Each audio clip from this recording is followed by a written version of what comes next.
Praise the lord. ప్రభు అయిన యేసుక్రీస్తు నామములో మీ అందరికీ ప్రభు పేరిట శుభములు తెలియజేస్తూ ఈరోజు దేవుని వాక్యం యెషయా గ్రంథము 61వ అధ్యాయము మొదటి వచనములు చదువుకుందాం.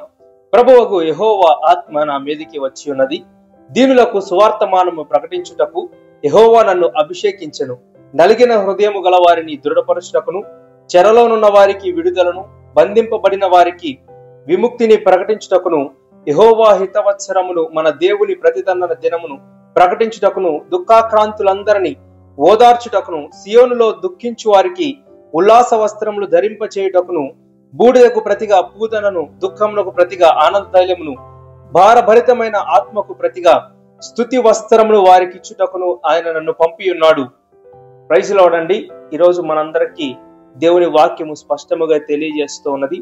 గడిచిన సంవత్సరంలో దేవుడు మనలందరినీ కాచి కాపాడి మరొక నూతన సంవత్సరంలోనికి మనలందరినీ తీసుకొని వచ్చాడు క్షేమముగా. అయితే ఈ నూతన సంవత్సరంలో దేవుడు మనకి కొన్ని అభిషేకములు, కొన్ని ఆశీర్వాదములు ఇవ్వాలని ఆశపడుతూ ఉన్నాడు. అయితే చాలా మంది క్రైస్తవ బిడలు, యవన బిడలు వారి సంవత్సరంలో గడిచిపోతా ఉన్నాయి కూడా వారి జీవితంలో మార్పులు లేకుండా పాతవి వారి జీవితంలో అలాగే కొనసాగించుకుంటూ వస్తా ఉన్నారు. వారి ఒక్కొక్కరు ఒక్కొక్క విధమైనటువంటి బంధకాలలో బంధించబడి, మనందరికీ తెలుసు నూతన సంవత్సరమును క్రైస్తవ బిడ్డలు కూడా రకరకాలుగా సెలబ్రేట్ చేసుకుంటూ ఉన్నారు. అయితే ప్రతి మనిషి దేవునిలోనికి రావాలని, సంపూర్ణంగా మారాలని దేవుని వాక్యం సెలవిస్తా ఉన్నది. అయితే రాలేకపోతూ చాలా మంది వారి బంధకాలలో బంధింపబడతా ఉన్నారు. అందరికీ యేసు ప్రభువు మీద నమ్మకం ఉంటుంది, కానీ నమ్మకం ఉన్నా కూడా పూర్తిగా సంపూర్ణంగా యేసు ప్రభువులోనికి రాలేని పరిస్థితుల్లో చాలా మంది ఉన్నారు. అయితే మన యేసు ప్రభు వారు మనందరి కోసం భూమి మీదకి వచ్చి మనలందరినీ చెరలో ఉన్న మనలను విడిపించి స్వతంత్రులుగా చేసి మరలా తిరిగి ఆయన రాజ్యంలో మనల్ని చేర్చడానికి ఆయన ఈ లోకంలోనికి వచ్చి ఉన్నాడు. అందుని బట్టి దేవునికి మహిమ కలుగును గాక. అయితే ఈ వాక్యము నేను చెప్పబోయేది ఏంటంటే, ఎవరైతే ఇంకా మీ సొంత ఆలోచనలను, మీ హృదయములను దేవుని వైపు తిప్పకుండా, దేవుని వైపు తిరగకుండా మీ ఆలోచన విధంగా మీరు జీవించినట్లయితే, ఈరోజు దేవుని వాక్యం స్పష్టంగా చెప్తా ఉంది, మీ అంతటా మీరు దేవుని వైపు తిరగాలంటే అది జరిగే పని కాదు. అయితే దేవుని వాక్యము మీరు తోడు చేసుకుంటే, దేవుని మాటలను మీ హృదయంలో ఉంచుకున్నట్లయితే తప్పకుండా దేవుడు మిమ్మల్ని విడిపించగలిగినటువంటి శక్తిమంతుడు. లూకా గ్రంథము 4వ అధ్యాయము 17వ వచనము ఒకసారి చదువుకున్నట్లయితే, లూకా గ్రంథము 4వ అధ్యాయం 17వ వచనంలో, ప్రభు ఆత్మ నా మీదనున్నది, బీదలకు సువార్త ప్రకటించుటకు ఆయన నన్ను అభిషేకించెను, చెరలోనున్న వారికి విడుదలను, గ్రుడ్డి వారికి చూపును కలుగునని ప్రకటించును, నలిగిన వారిని విడిపించుటకు. ఇదే వాక్యము అక్కడ కూడా తెలియజేస్తోంది. ఇది మన ప్రభు అయిన యేసు క్రీస్తు ప్రభు వారి గురించినటువంటి సువార్తమానము. యేసు ప్రభువుని ఎవరైతే సంపూర్ణంగా విశ్వసిస్తారో, ఆయన చెప్పిన మార్గములలో నడవడానికి ప్రయత్నం చేస్తారో, తప్పకుండా మీరు ఏ బంధకాలతో బాధపడుతూ ఉన్నారు, పీడించబడతా ఉన్నారు, ఇబ్బంది పడతా ఉన్నారు, సమస్యలు కావచ్చు, ఇబ్బందులు కావచ్చు, మానసిక వేదనలు కావచ్చు, ఇంకా రకరకాలైనటువంటి సమస్యలు ఏమైతే ఉన్నాయో, మీరందరూ కూడా యేసు ప్రభు నామములోనికి వచ్చి, యేసు ప్రభు పాదాల చెంతకు వచ్చి ప్రార్థించినట్లయితే తప్పకుండా మీకున్నటువంటి బంధకాలన్నిటిలో నుంచి మిమ్మల్ని విడిపించడానికి ఆయన సిద్ధముగా ఉన్నాడు. ఆయన వాక్యం స్పష్టంగా తెలియజేస్తోంది, దీనివల్ల నా చేతులు చాచుకొని ఉన్నాను, ఎవరైనా నా దగ్గరికి వచ్చి నా తలుపు తడతారేమో, నేను తలుపు తీసిన ఎడల నేను మీతో కలిసి ఆయన మీతో కలిసి మరి భోజనం చేయడానికి కలిసి ఉండాలని ఆయన ఆశపడుతూ ఉన్నారు. నేను చెప్పే మాట ఒక్కటే, మీకున్నటువంటి సమస్యలు తొలగిపోవాలంటే మీరు మనుషుల వైపు పరిగెత్తొద్దు, మనుషుల వైపు చూడొద్దు, అధికారుల వైపు చూడొద్దు, ఇతర వాటి వైపు మీరు చూడకుండా మరి ఖచ్చితంగా దేవుని దగ్గరికి వచ్చి దేవునితో కలిసి దేవుని సన్నిధిలో మోకరించి ప్రార్థన చేసినట్లయితే తప్పకుండా మీకున్నటువంటి ప్రతి బంధకాలలో నుంచి ఆయన మిమ్మల్ని విడిపించడానికి, మిమ్మల్ని తప్పించడానికి ఆయన ఆశపడుతూ ఉన్నాడు.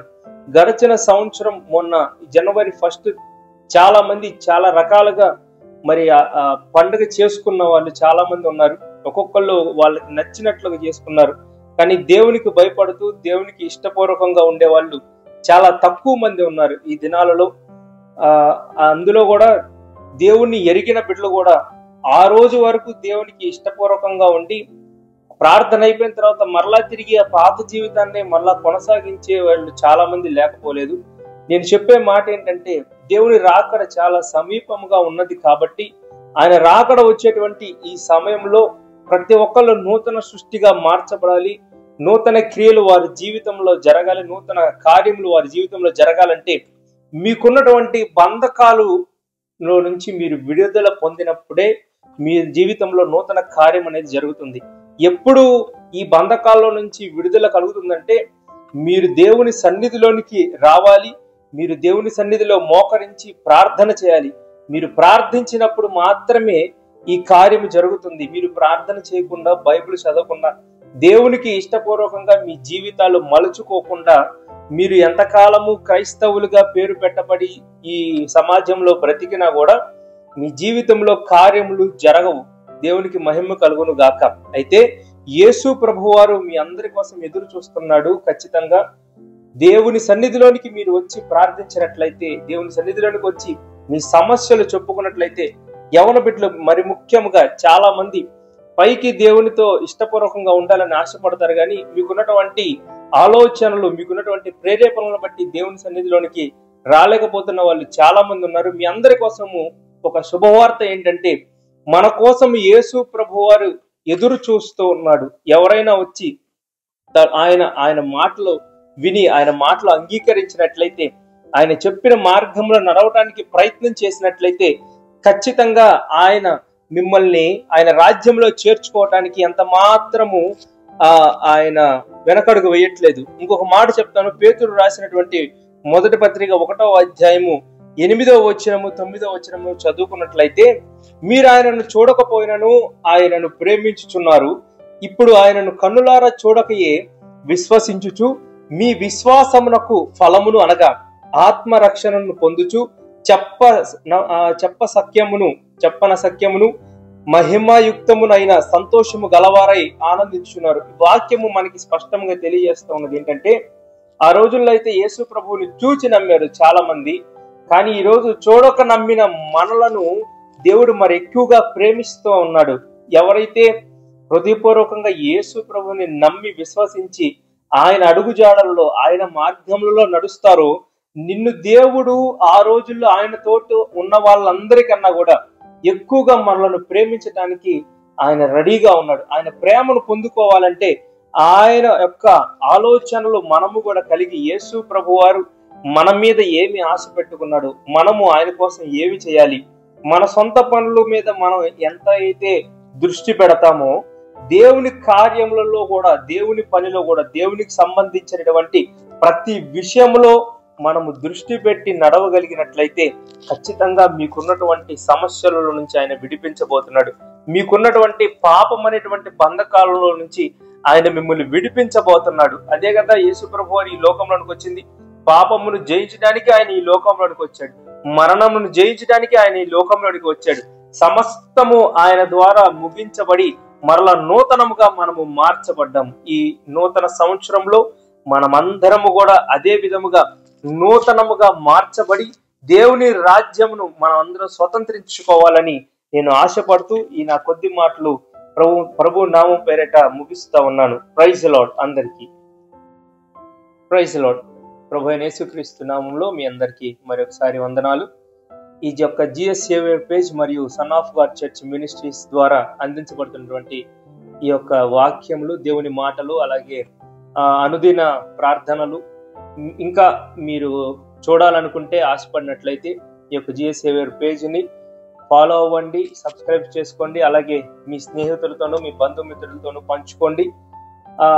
అలాగే ఈ యొక్క మినిస్ట్రీ గురించి, ఈ పేజ్ గురించి మీ అనుదిన ప్రార్థనలో జ్ఞాపకం చేసుకోండి. అలాగే మీ యొక్క ప్రార్థన అవసరతలు ఏమైనా ఉన్నట్లయితే డిస్క్రిప్షన్ లో ఉన్నటువంటి నెంబర్కి కాల్ చేయండి. మీకు ఎప్పుడు అందుబాటులోనే ఉంటాము. ప్రభువైన యేసు నామములో మరొకసారి మీ అందరికీ వందనాలు.